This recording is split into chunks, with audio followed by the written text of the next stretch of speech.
O salário do pecado é a morte. Mas Deus, o único ser em todo o universo que é imortal, concederá vida eterna aos seus remidos. Até aquele dia grandioso, a morte é um estado inconsciente para todas as pessoas debaixo do céu. Não tenhais medo, pois nós sabemos que buscais a Jesus, que foi crucificado. Ele não está aqui, porque já ressuscitou, como havia dito. Vinde, vede o lugar onde o Senhor jazia.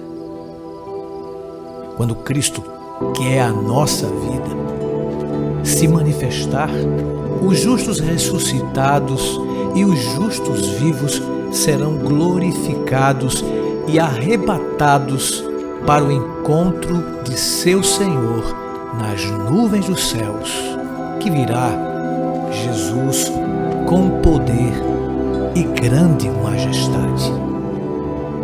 A segunda ressurreição, a ressurreição dos ímpios, ocorrerá 1000 anos mais tarde. Esse tema promete, não é?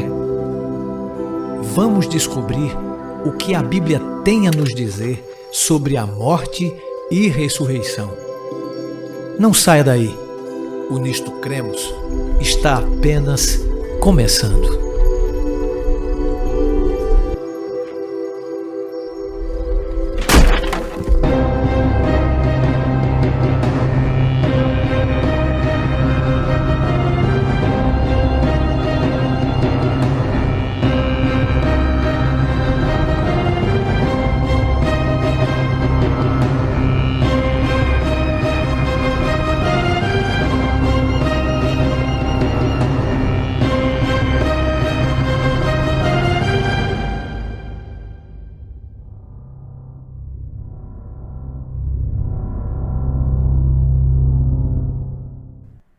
Meu amigo, minha amiga, olá, tudo bem? Seja bem-vindo, seja bem-vinda a mais um episódio do Nisto Cremos. Já estamos estudando e hoje na 26ª crença, 26º episódio deste maravilhoso programa de estudos das Sagradas Escrituras. E aqui está comigo já a Palavra de Deus. Aproveite para compartilhar este link no YouTube Adventistas Rio ou Pr.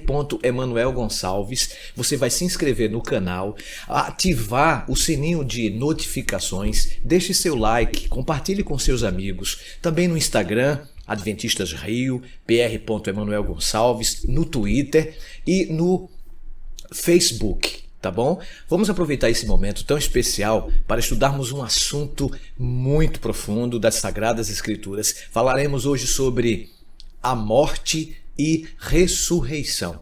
Se você puder, onde estiver, vamos falar com Deus? Feche seus olhos. Obrigado, Senhor, pela oportunidade que nos dás de estarmos mais uma vez aqui no Nisto Cremos com o nosso amigo, com a nossa amiga, nosso irmão e irmã internauta, através das mídias sociais, transmitindo esperança e, sobretudo, da palavra do Senhor. Nos ilumine para que possamos juntos compreender a Tua palavra inspirada e o fazemos agradecidos em nome de Jesus. Amém. Muito bem, morte e ressurreição. Episódio 26º, 26ª crença. Já estamos há 26 semanas, não é? No Nisto Cremos, estudando temas poderosos das Sagradas Escrituras. 26ª crença, morte e ressurreição. Imortalidade, para a gente ter uma ideia do assunto que cada um de nós está estudando, imortalidade ele é o estado ou a qualidade daquilo que não está sujeito à morte. Os tradutores das Escrituras usaram a palavra imortalidade para traduzir como ausência de morte ou incorruptibilidade. Isso é o que significa imortalidade nas traduções do original bíblico. De que modo, então, esse conceito se relaciona com Deus e com os seres humanos? imortalidade, por exemplo, as Escrituras revelam que o Deus eterno somente é imortal. Isso está em 1 Timóteo, né? Primeira carta de Paulo a Timóteo, no capítulo 1, versículo 17, que Deus é imortal. De fato, ele é o único que possui imortalidade. 1 Timóteo, capítulo 6, verso 16. Ele é criado, ele é autoexistente, não é? Ninguém criou Deus, não tendo começo e também não tendo fim. Nós estudamos isso logo nos primeiros episódios desta série do Nisto Cremos. As Escrituras, em parte alguma, descrevem a imortalidade como uma qualidade ou estado que o homem, ou a sua alma, ou espírito possui inerentemente. Os termos usualmente traduzidos como alma é espírito. Ocorre mais de 1.600 vezes na Bíblia, mas em nenhum caso estão associados a imortal ou imortalidade. Em contraste com Deus, portanto, os seres humanos são mortais. A Escritura compara a sua vida como uma neblina que aparece por instante e logo se dissipa. Tiago capítulo 4, verso 14. Eles são apenas carne, vento que passa e já não volta. Salmo 78, 39. O homem nasce, diz a Bíblia, como a flor e murcha, foge como a sombra e não permanece. Jó, capítulo 14, versículo 2. Tá dando para entender?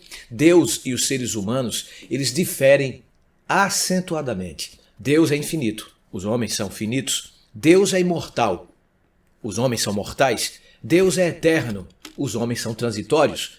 Tudo é passageiro. Acontece que existe a imortalidade condicional. É bom lembrar esses termos para a gente lá na frente entender justamente e explicar que há dois tipos de imortalidade. A imortalidade condicional, que é bíblica, e como muitos creem, como muitos afirmam por aí, a imortalidade natural, tá bom? Na criação, por exemplo, a gente pode pegar logo do início esse exemplo. Deus formou o homem do pó da terra, ele soprou nas narinas o fôlego de vida e o homem passou a ser alma vivente. Gênesis 2:7. O relatório da criação revela que a vida da humanidade deriva de Deus unicamente. O corolário desse fato básico é que a imortalidade não é inerente ao homem, mas é um dom gratuito e um dom de Deus. Quando Deus criou os nossos pais, Adão e Eva, concedeu-lhes liberdade de decisão, a capacidade de escolher. Ele poderia obedecer ou deixar de fazê-lo, e a continuação de sua existência dependeria de contínua obediência por meio do poder de Deus. Assim, a sua posse do dom da imortalidade era condicional. Deus esclareceu cuidadosamente as condições sob as quais ele perderia esse dom. Por exemplo, comendo da árvore do conhecimento do bem e do mal. A desobediência acarretaria a morte. Satanás assegurou, dizendo: é certo que não morrereis. Gênesis 3, verso 4. Mas depois de haverem transgredido a ordem divina, Adão e Eva descobriram que o salário do pecado é a morte, conforme Romanos 6, 23. Seu pecado lhes trouxe a sentença: retornarás à terra como dela foste formado, porque tu és pó, e ao pó tornarás. Gênesis 3, verso 19. Essas palavras não indicam uma continuação da vida, e sim a sua cessação. Depois de pronunciar essa sentença, Deus barrou ao par pecaminoso o acesso à árvore da vida para que não pudessem comer e viver para sempre. Gênesis 3, 22. Essa ação divina tornou claro que a imortalidade prometida com base na obediência havia se perdido por causa do pecado. Agora eles se haviam tornado mortais, sujeitos à morte, e uma vez que Adão não mais poderia transmitir aquilo que ele próprio não possuía, a morte passou a todos os homens. Por quê? Diz o apóstolo Paulo: todos pecaram, Romanos 5, verso 12. Foi tão somente a misericórdia de Deus que protegeu Adão e Eva da morte imediata. o Filho de Deus se ofereceu, de acordo com a Escritura, para dar sua própria vida, a fim de que tivessem outra oportunidade, uma segunda chance.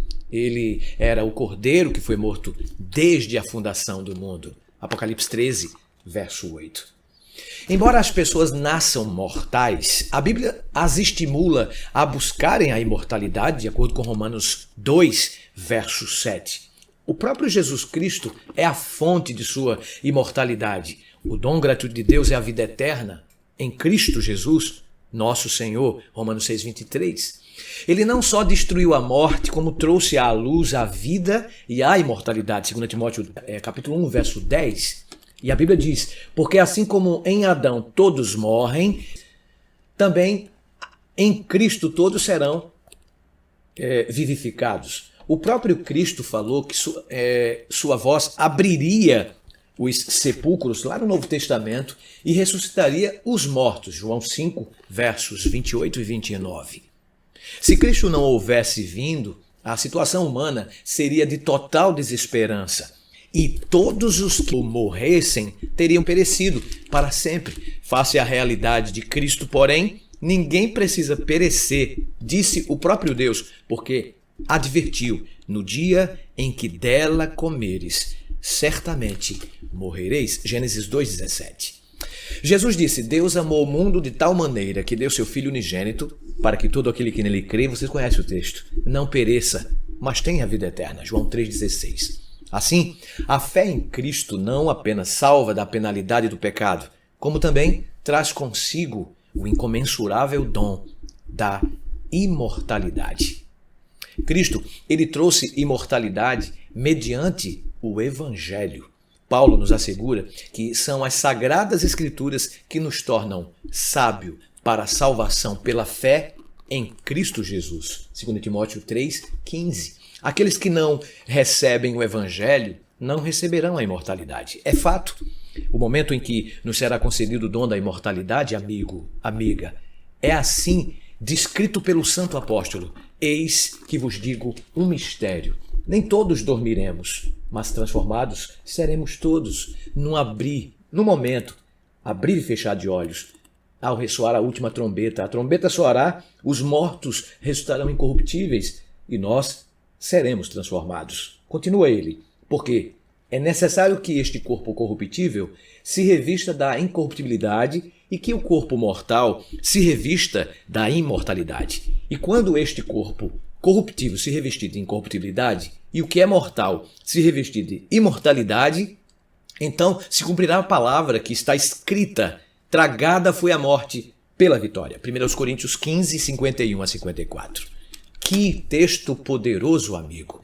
Isso é muito claro, que Deus não colocou a imortalidade sobre o crente por ocasião da morte, mas irá concedê-la na ressurreição. Quando soar a última trombeta, então isto que é mortal se revestirá de imortalidade.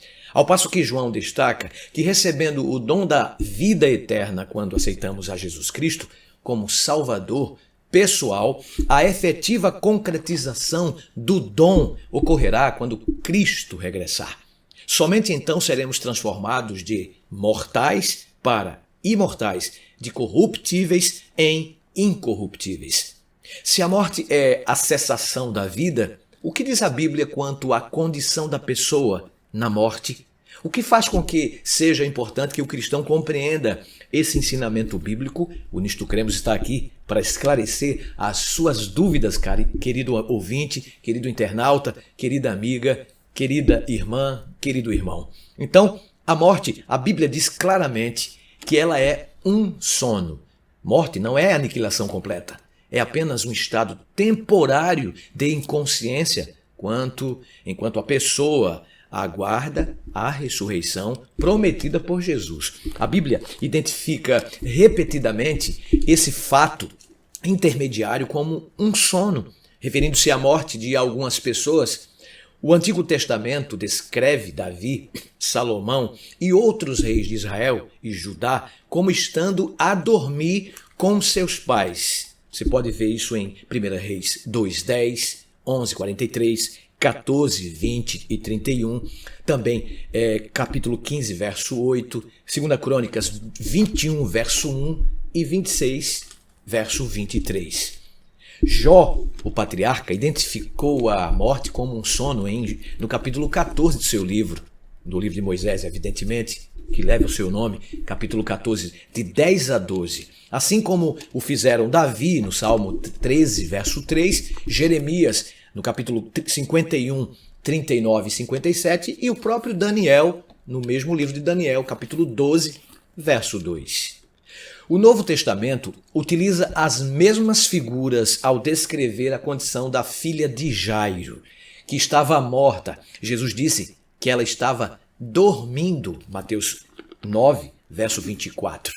Ele se referiu também a Lázaro, já morto há 4 dias, da mesma maneira, no capítulo 11 de João, a partir do verso 11 a 14. Mateus escreveu que muitos corpos de santos que dormiam ressuscitaram após a ressurreição de Cristo, em Mateus 27, 52. Ao registrar o martírio de Estevão, por exemplo, Lucas disse que ele adormeceu. Isso está escrito em Atos 7, verso 60.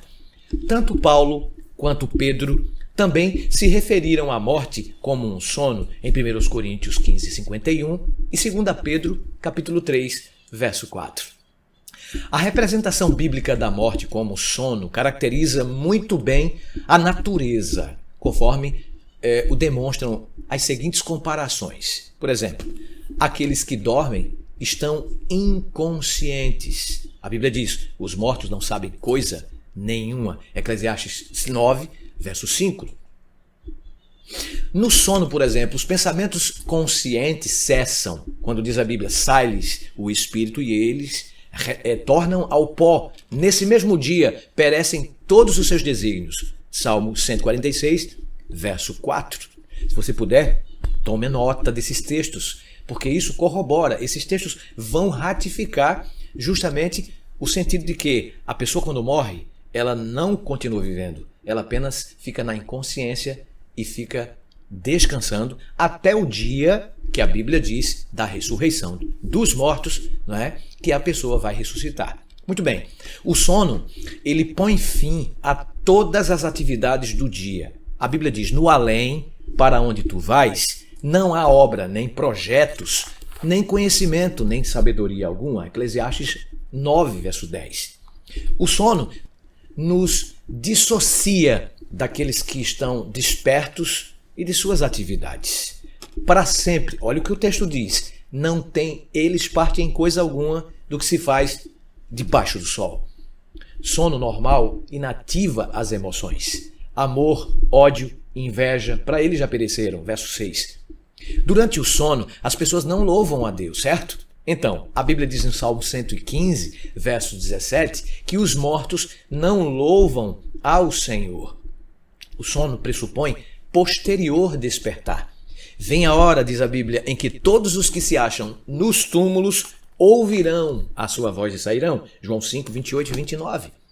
A pessoa retorna ao pó. Lembre-se disso. Para compreender o que ocorre com a pessoa quando ela morre, é necessário entender o que constitui a própria natureza humana. A Bíblia retrata a pessoa como uma unidade orgânica. Nós estudamos isso em um dos temas anteriores.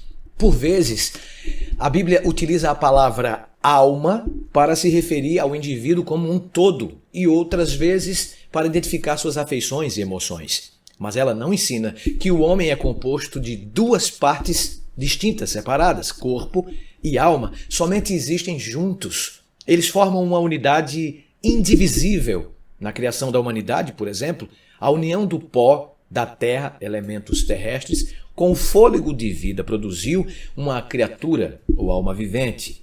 Adão não recebeu uma alma como entidade separada. Ele tornou-se alma vivente de acordo com Gênesis 2, versículo 7. Na morte, ocorre como que o inverso. O pó da terra menos o fôlego de vida resulta em uma pessoa morta ou alma morta, sem qualquer grau de consciência, de acordo com o Salmo 146, versículo 4. Os elementos que haviam composto o corpo retornam para onde? À terra, né? De onde haviam provindo. A alma não possui existência consciente à parte do corpo. E em parte alguma, a Bíblia indica que por ocasião da morte, a alma sobrevive como entidade consciente. Efetivamente, a alma que pecar, olha o que diz o profeta no Antigo Testamento, morrerá. A alma que pecar, morrerá. Ezequiel 18, versículo 20.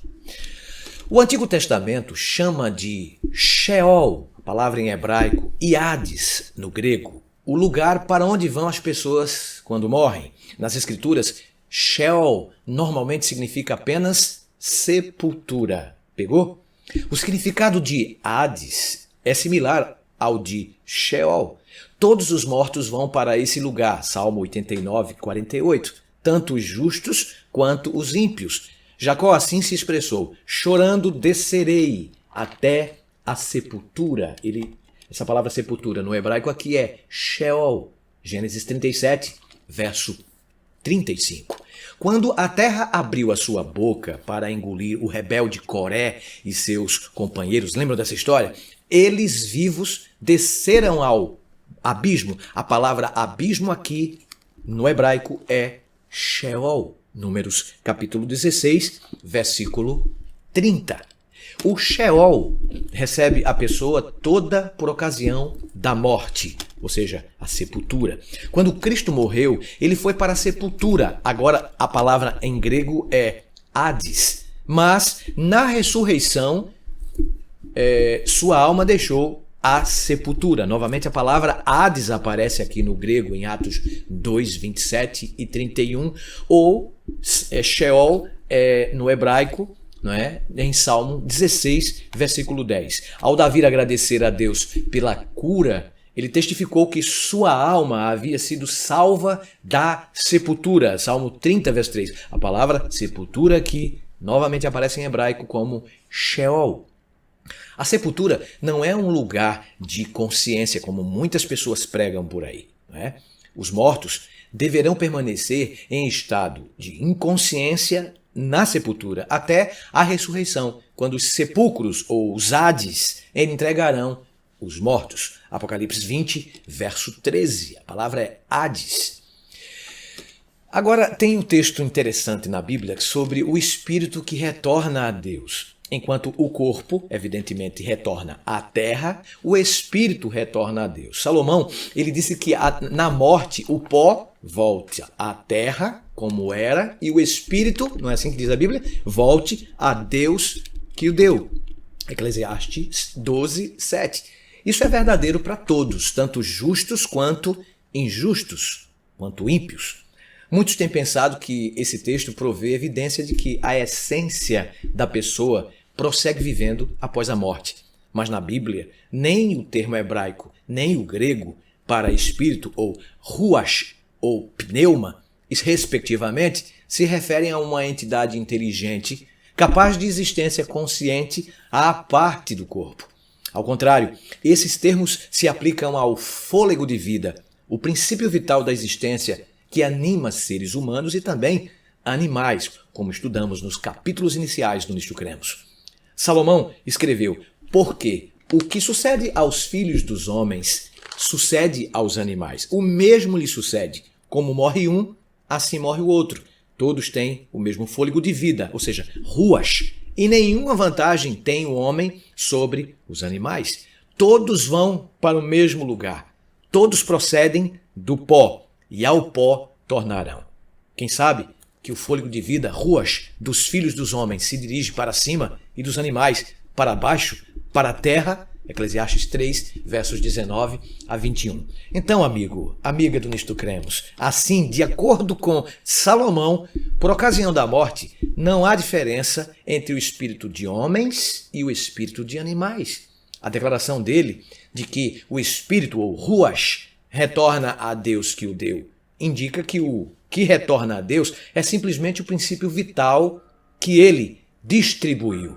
não há indicação de que o espírito ou respiração seja uma entidade consciente separada do corpo. Este ruach pode ser considerado igual ao fôlego de vida que Deus assoprou no primeiro ser humano a fim de animar-lhe o corpo até então sem vida. Existe harmonia ao longo das Escrituras. Por exemplo, muitos cristãos honestos que não estudaram todo o ensinamento bíblico no tocante à morte têm ignorado o fato de que a morte é um estado de sono até a ressurreição. Eles têm acreditado que várias passagens bíblicas apoiam a ideia de que o espírito ou alma possui existência consciente após a morte. Um estudo mais cuidadoso revela, não obstante, que o ensinamento sistemático da Bíblia é que a morte ocasiona a cessação da consciência. Isso mesmo. Se na morte o estado é de completa insensibilidade, com quem ou com o que se comunicam os médiuns espíritas, por exemplo, com todo respeito aos nossos irmãos espíritas, né? Qualquer pessoa honesta sabe muito bem e admitirá muitos desses fenômenos que são fraudulentos. Outros, porém, não podem ser explicados como fraudulentos. Existe, obviamente, algum poder sobrenatural conectado com o espiritualismo. O que ensina a Bíblia a respeito do assunto? O Espiritismo originou-se com a primeira mentira de Satanás a Eva, quando ele disse: "É certo que não morrereis". Gênesis capítulo 3, versículo 4. Lembram? Suas palavras foram o primeiro sermão sobre imortalidade da alma natural.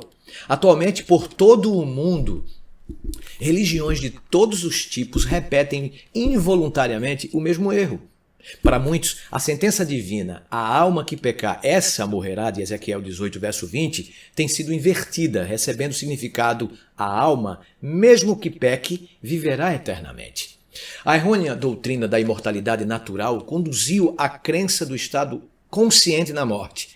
Conforme vimos, essa posição contradiz diretamente o ensinamento bíblico a respeito desse assunto.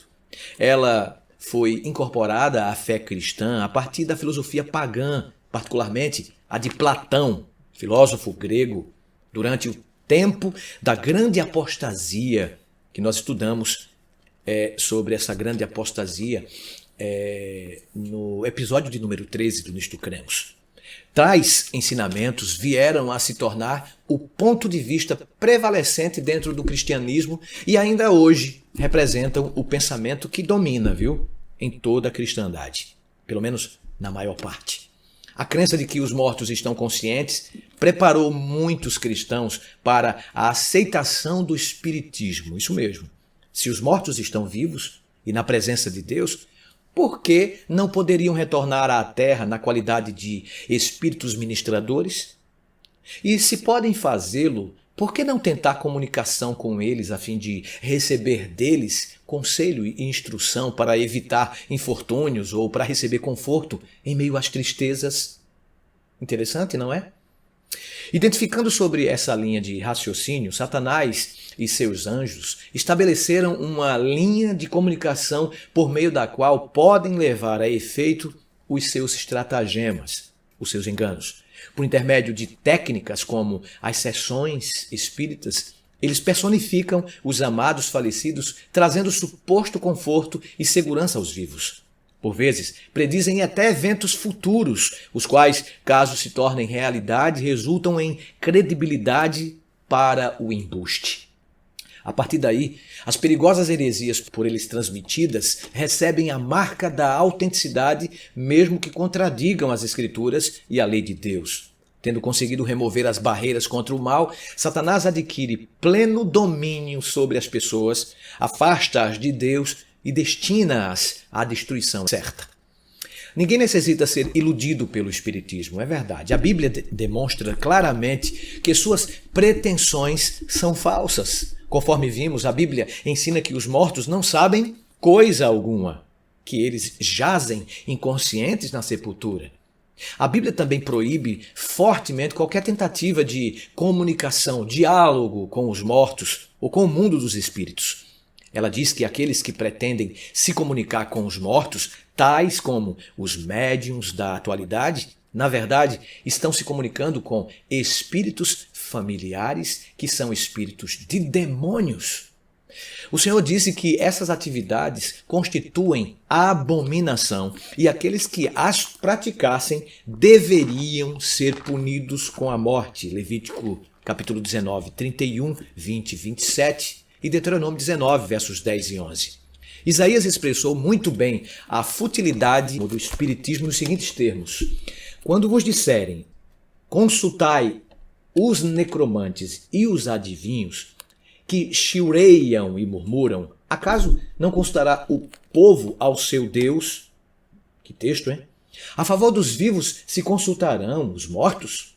A lei e ao testemunho, se eles não falarem dessa maneira, jamais verão a alva. Isaías 8, versos 19 e 20. Meus amigos e irmãos, com todo respeito àquelas pessoas que consultam os mortos, a Bíblia tem uma declaração. A Bíblia diz que isso é incorreto. Efetivamente, apenas os ensinamentos da Bíblia podem salvaguardar os cristãos contra este avassalador engano de Satanás. A Bíblia registra várias situações de atividades espiritualistas, desde os mágicos de Faraó, os mágicos, astrólogos e adivinhos de Nínive e Babilônia, até os feiticeiros e médiuns de Israel, e todas elas foram condenadas. Um exemplo é a sessão desempenhada pela feiticeira de Endor, por solicitação de Saul, porém o Senhor não lhe respondeu nem por sonhos, nem por Urim, nem por profetas. 1 Samuel 28, verso 6. Portanto, Deus nada teve a ver com o que aconteceu lá em Endor. Saul foi enganado por um demônio que personificou Samuel. Ele não viu efetivamente Samuel. A feiticeira contemplou a forma de um homem idoso, ao passo que Saul apenas percebeu, concluiu, entendeu que se tratava do profeta já falecido. No verso 14. Se queremos crer que aquela aparição era realmente Samuel, como muitos teólogos, muitos cristãos pensam que foi Samuel, devemos nos preparar para acreditar que os feiticeiros, adivinhos, necromantes, mágicos e médiuns espíritas são capazes de chamar os justos mortos de qualquer lugar em que estejam depois de morrerem. Temos também de aceitar que o bondoso profeta Samuel existia em estado consciente em algum lugar da terra, uma vez que o homem idoso sobe da terra. Verso 13. Essa sessão levou Saul ao desespero, não à esperança. No dia seguinte, ele cometeu suicídio. Observe que o assim chamado Samuel predissera que no dia seguinte Saul e seus filhos estariam com ele, 1 Samuel 28, 19. Se ele estava correto, deveríamos concluir que após a morte, o desobediente Saul e o justo Samuel passariam a viver juntos, não é verdade? Em lugar de tudo isso, devemos concluir que um anjo mau produziu os eventos enganadores que ocorreram durante aquela sessão. No passado, as manifestações do espiritismo se restringiam ao reino oculto. Porém, mais recentemente, o fenômeno assumiu uma aparência cristã, de modo a poder enganar o mundo cristão. Professando aceitar a Cristo e a Bíblia, o espiritismo se tornou um inimigo perigoso dos cristãos. Seus efeitos são sutis e enganadores. Pela influência do espiritismo, a Bíblia é interpretada de modo a agradar ao coração não regenerado, enquanto suas verdades solenes e vitais são anuladas. Preocupa-se com o amor como o principal atributo de Deus, rebaixando-o, porém, até reduzi-lo a sentimentalismo enfermiço, pouca distinção, fazendo entre o bem e o mal. A justiça de Deus, sua reprovação ao pecado, os requisitos de sua santa lei, tudo isso é posto de parte. O povo é ensinado a considerar os 10 mandamentos como letra morta. Fábulas aprazíveis, fascinantes, cativam os sentidos, levando os homens a rejeitar as sagradas escrituras como fundamento da fé. Através desses meios, o certo e o errado se tornam relativos, você não acha? E cada pessoa, ou situação, ou cultura, se torna a norma do que é verdade. Em essência, cada pessoa se torna um Deus, cumprindo assim a promessa satânica: sereis como Deus. Gênesis 3, verso 5. Encontra-se diante de cada um de nós, amigo ouvinte, amigo que está nos assistindo, internauta pelas redes sociais, a hora da provação que há de vir sobre o planeta Terra. Satanás está a ponto de usar grandes sinais e milagres em seu esforço final para enganar o mundo. Falando a respeito desse engano avassalador, João escreveu: vi sair da boca do dragão, da boca da besta e da boca do falso profeta 3 espíritos imundos semelhantes a rães. Por quê? Eles são espíritos de demônios, operadores de sinais, e se dirigem aos reis do planeta inteiro com o fim de ajuntá-los para a grande peleja do dia do Deus Todo-Poderoso. Apocalipse 16, versos 13 e 14. Que texto! Somente aqueles que são guardados pelo poder de Deus, que têm sua mente fortalecida pelas verdades das Escrituras, aceitando-as em toda a sua totalidade e autoridade, estarão aptos a escapar. Todos os demais não possuem proteção e serão enredados por este terrível engano. A segunda morte, ela é a punição final dos pecadores impenitentes e todos aqueles cujos nomes não estão escritos no livro da vida e ocorre no final dos 1000 anos. Não existe ressurreição desta morte. Com a destruição de Satanás e dos injustos, o pecado e a própria morte serão erradicados. Vou dar um spoiler para você. Próximo estudo, 27º episódio, eu vou falar sobre os 1000 anos. Você não perde por esperar, que fala sobre a segunda morte. Cristo, ele nos assegura que todo aquele que vencer de nenhum modo sofrerá dano da segunda morte. Pegou? Segunda morte, segunda ressurreição, depois dos 1000 anos. Baseados, então, naquilo que a Bíblia designou como segunda morte, podemos assumir que a primeira morte é aquilo que todas as pessoas, exceto os que forem trasladados, experimentam como resultado da transgressão de Adão. Ela é o final normal da humanidade, sob os efeitos degenerativos do pecado. Ressurreição é a restauração da vida, juntamente com a plenitude do ser e da personalidade, subsequentemente à morte. Está sujeita à morte, deve haver uma ressurreição para que possa existir, não é, ressurreição. Uma vez que a humanidade, novamente a experiência da vida após a sepultura, através do Antigo e do Novo Testamento, qual estudamos que é a palavra de Deus inspirada, os mensageiros de Deus expressaram sua esperança quanto a uma ressurreição, a ressurreição dos justos. A esperança da ressurreição, para a qual temos sólida evidência, estimula-nos com o pensamento de que poderemos desfrutar um futuro melhor para além do presente mundo, pois aqui a morte é o destino de todos nós. A ressurreição dos justos mortos para a imortalidade acha-se intimamente associada à ressurreição de Jesus. Isso mesmo, pois é o ressurreto Cristo que no devido tempo operará a ressurreição dos mortos, de acordo com João 5, 28 e 29. O que teria acontecido, então, se Cristo não houvesse ressuscitado, amigo, amiga? Paulo resume as consequências. Não haveria sentido em se pregar o Evangelho. Se Cristo não ressuscitou, é vã a nossa pregação, a vossa fé também é vã. 1 Coríntios 15, 14. Não haveria perdão dos pecados. Ele diz, e se Cristo não ressuscitou, ainda permaneceis nos vossos pecados.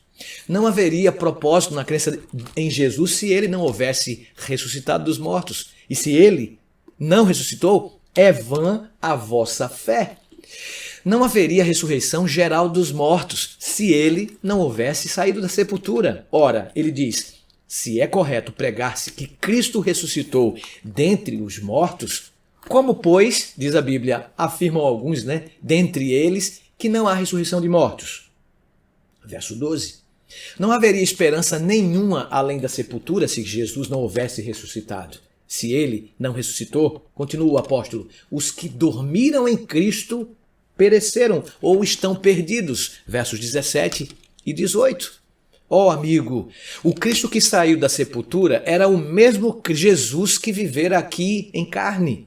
Agora, ele possuía um corpo glorificado, mas este ainda era um corpo real. Era tão real que os outros nem mesmo perceberam qualquer diferença. O próprio Cristo negou que fosse uma espécie de espírito ou fantasma. Falando a seus discípulos, ele disse: vede as minhas mãos e os meus pés, que sou eu mesmo. Apalpai-me e verificai, porque um espírito não tem carne nem ossos, como vedes que eu tenho. Lucas 24:39. A fim de demonstrar sua realidade física após a ressurreição, Cristo também comeu em presença deles. Verso 43. A ressurreição exerceu um efeito eletrizante sobre os discípulos de Cristo. Transformou um grupo de homens fracos e assustados em valentes apóstolos, prontos a empreender qualquer coisa em favor de seu mestre. E olha a missão. Eles assumiram como resultado da ressurreição de Cristo uma missão e sacudiram o Império Romano e revolucionaram o planeta Terra, de acordo com Atos 17, versículo 6. Amiga, amigo, foi a certeza da ressurreição de Cristo que deu sentido e poder à pregação do Evangelho. Pedro, ele fala da ressurreição de Jesus Cristo dentre os mortos como produzindo uma viva esperança nos crentes. 1 Pedro 1, verso 3. Os apóstolos consideravam a si próprios sob a obrigação de testemunhar de sua ressurreição e baseavam seus ensinamentos quanto à ressurreição de Cristo sobre as predições messiânicas do Antigo Testamento. Foi o seu conhecimento pessoal da ressurreição do Senhor Jesus que concedeu grande poder ao seu testemunho.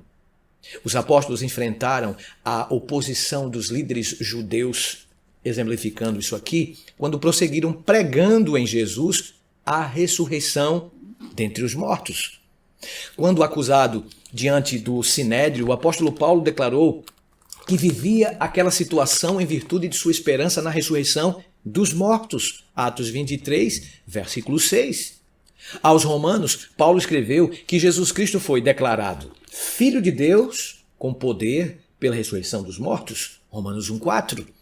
No batismo, explicou ele, os cristãos testificam de sua fé na ressurreição de Cristo. Romanos 6, 4 e 5. Cristo ensinou que existem duas ressurreições gerais, clássicas. A ressurreição da vida e a ressurreição da morte, no caso da vida para os justos e do juízo para os injustos. Os 1000 anos separam essas duas ressurreições gerais, ok? Aqueles que participam da primeira ressurreição são chamados de bem-aventurado e santo, Apocalipse 20, verso 6. Eles não experimentarão a segunda morte, a segunda ressurreição, no lago de fogo, ao final dos 1000 anos, de acordo com Apocalipse 20, verso 14. Essa ressurreição para a vida e a imortalidade, de acordo com João 5, 29, ocorre por ocasião do segundo advento. Aqueles que a experimentarem jamais tornarão a morrer, Lucas 20, 36. Estarão unidos a Cristo para sempre. Pergunta que não quer calar, pastor, como será o corpo dos ressuscitados? Boa pergunta, Claro, a semelhança de Cristo, os santos ressurretos possuirão um corpo real, sem dúvida. Assim como Cristo se ergueu glorificado, também eles serão glorificados na ressurreição. Paulo diz que Cristo transformará o nosso corpo de humilhação para ser igual ao corpo de sua glória. Filipenses 3, 21. Ele chama o corpo não glorificado e o corpo glorificado de corpo natural e corpo espiritual, respectivamente. O primeiro é mortal e corruptível. O segundo é imortal e imperecível. A mudança de mortalidade para imortalidade ocorre instantaneamente quando? Na ressurreição. 1 Coríntios 15, 42 a 54. Os injustos ressuscitam na segunda ressurreição geral, que ocorre no fim dos 1000 anos. Esse é o 27º episódio. Vou deixar esse assunto para o próximo estudo, para o nosso próximo encontro. Essa ressurreição ocorre para que se execute o juízo final e a condenação. Aqueles cujos nomes não foram encontrados no livro da vida serão ressuscitados nessa oportunidade e lançados para dentro do lago de fogo, experimentando a segunda morte. Apocalipse 20, versos 15 e 14. Eles poderiam ter evitado esse final trágico, é verdade. Em linguagem inconfundível, Deus apresenta o meio de escape. Convertei-vos e desviai-vos de todas as vossas transgressões, e a iniquidade não vos servirá de tropeço. Lançai de vós todas as vossas transgressões com que transgredistes, e criai em vós o coração novo e espírito novo. Pois, por que morreríeis? Por que não tenho prazer na morte de ninguém? Diz o Senhor Deus. Portanto, convertei-vos e vivei. Ezequiel 18, 30 a 32. Amigos do Nisto Cremos, amiga, meu irmão, minha irmã, Cristo promete que o vencedor de nenhum modo sofrerá dano da segunda morte ou da segunda ressurreição. Aqueles que aceitam a Cristo e a salvação que ele traz experimentarão gozo indescritível por ocasião de seu extraordinário retorno. Desfrutando felicidade imarcessível, passarão toda a eternidade em companheirismo com seu Senhor e Redentor. Você certamente estará com Jesus Cristo. Ele quer curar nossas feridas e principalmente as feridas da alma. Assim como fez aquele milagre na filha do chefe da sinagoga, ele deseja fazê-lo em sua vida também, Rabi, em sua casa. eu te suplico. Minha filhinha está à morte. Rogo-te que venhas e lhe imponhas as mãos para que sare e viva.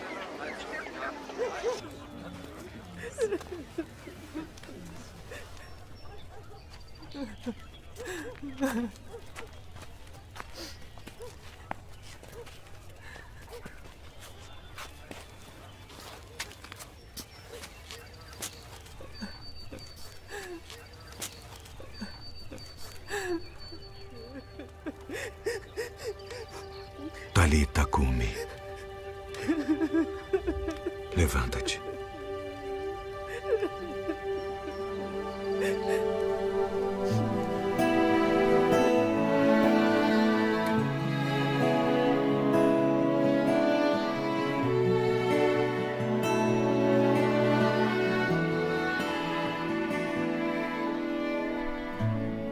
Eis-me aqui, a semana me cansou, estava no trabalho, esqueci de ti, Senhor. Eis meu coração, toma em tuas mãos. Eis-me aqui, meus pés não podem mais, cansei de andar sem rumo, procurando meu lugar. Eis a minha dor, entrego a ti, Senhor.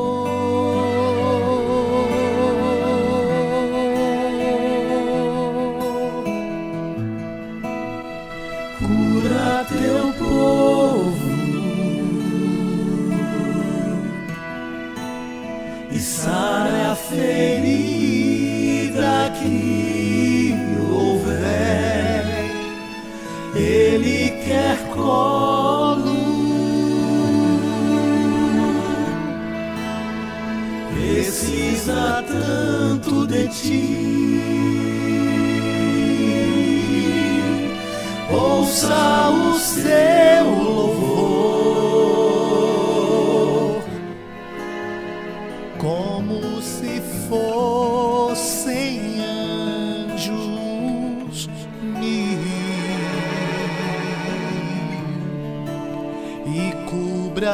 teu rosto de toda imperfeição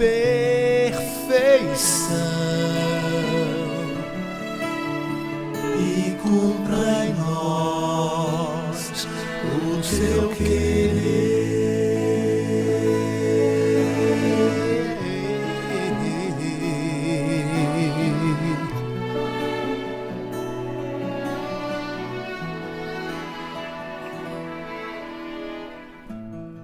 Eis-me aqui, meus pés não podem mais, cansei de andar sem rumo, procurando meu lugar. Eis a minha dor, entrego a ti, Senhor.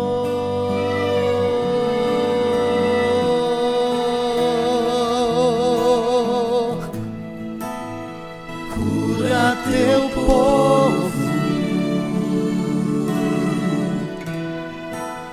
e sara a ferida que houver.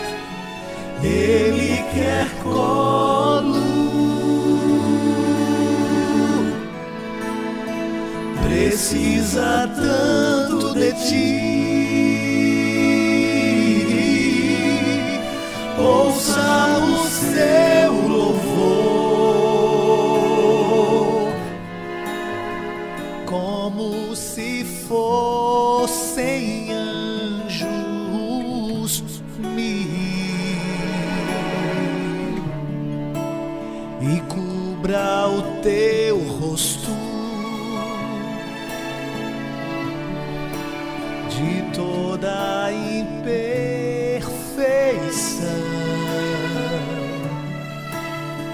e cumpra em nós o teu querer.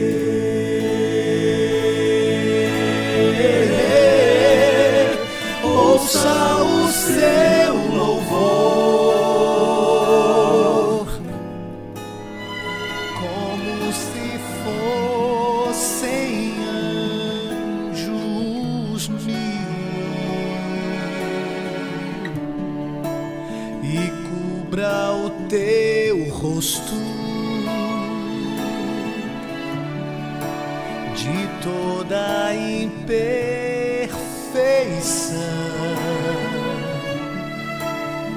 e cumpra em nós o teu querer.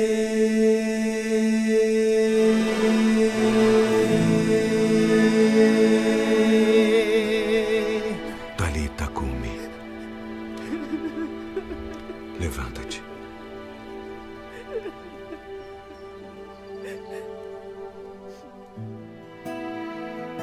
Que maravilha, amigo, a esperança da ressurreição que temos, porque cremos nas sagradas letras que nos dão força, que nos confortam e que nos dão segurança.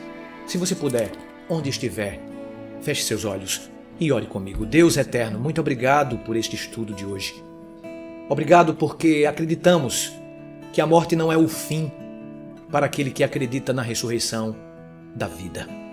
Acreditamos durante o estudo de hoje que um dia o Senhor ressuscitará todos os justos e também todos os injustos para o acerto de contas, para o final no juízo executivo. Ó Deus, que nós estejamos entre aqueles justos, mesmo pecadores, mas redimidos pelo Teu sangue, e que o nosso nome seja inscrito no livro da vida do Cordeiro. Nos dê a Tua bênção. Obrigado por esse estudo, pois te oramos agradecidos, em nome de Jesus. Amém. Muito bem, o Nisto Cremos de hoje fica por aqui, mas eu te aguardo para o próximo episódio da semana que vem. Que Deus te abençoe. Tchau.